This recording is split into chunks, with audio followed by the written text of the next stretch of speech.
warraaqee gama solee labuuf kooticha naaf tokko yaadamma koo soomatu naaf qoricha. Adoolleen naan galgala eessaan dhufee si argu dhibee dubbiin jaalala namni kamuu naan argu. Manni warraaqee gama solee labuuf kooticha naaf tokko yaadamma koo soomatu naaf qoricha.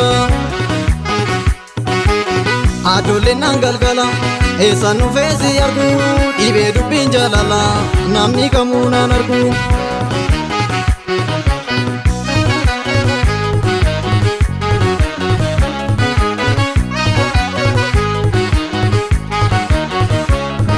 Marattuu koo an hundumaa situ caalee yaa karoo koo onnee kan koo situ daalee. Marattuu koo an hundumaa situ caalee yaa karoo koo onnee kan koo situ daalee. Marattuu koo an hundumaa situ caalee yaa karoo koo onnee kan koo situ daalee. Marattuu koo an hundumaa situ caalee yaa karoo koo onnee kan koo situ daalee. Marattuu koo jaalalistuu margaleensa.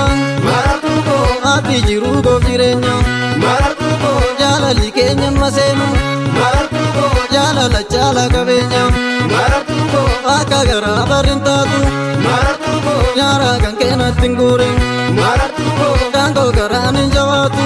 Marattuu koo ormaa waliin natti hin duulin. Marattuu koo an hundumaa situ caalee yaa karoo koo onnee kan koo situ daalee. Marattuu koo an hundumaa situ caalee yaa karoo koo onnee kan koo situ daalee. Yaa karoo koo onnee kan koo situ daalee. Yaa karoo koo onnee kan koo situ daalee. Yaa karoo koo onnee kan koo situ daalee. Yaa karoo koo onnee kan koo situ daalee.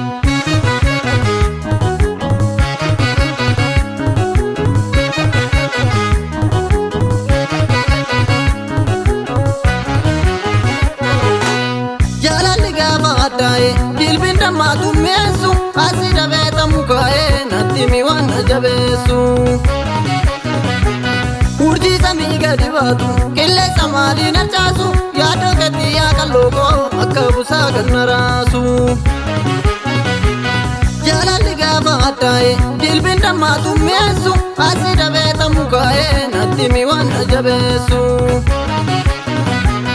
Urjii samii gadi baatu qilleensa maalii na caasu yaadoo gadi yaa qalloo koo akka busaa kan na raasu.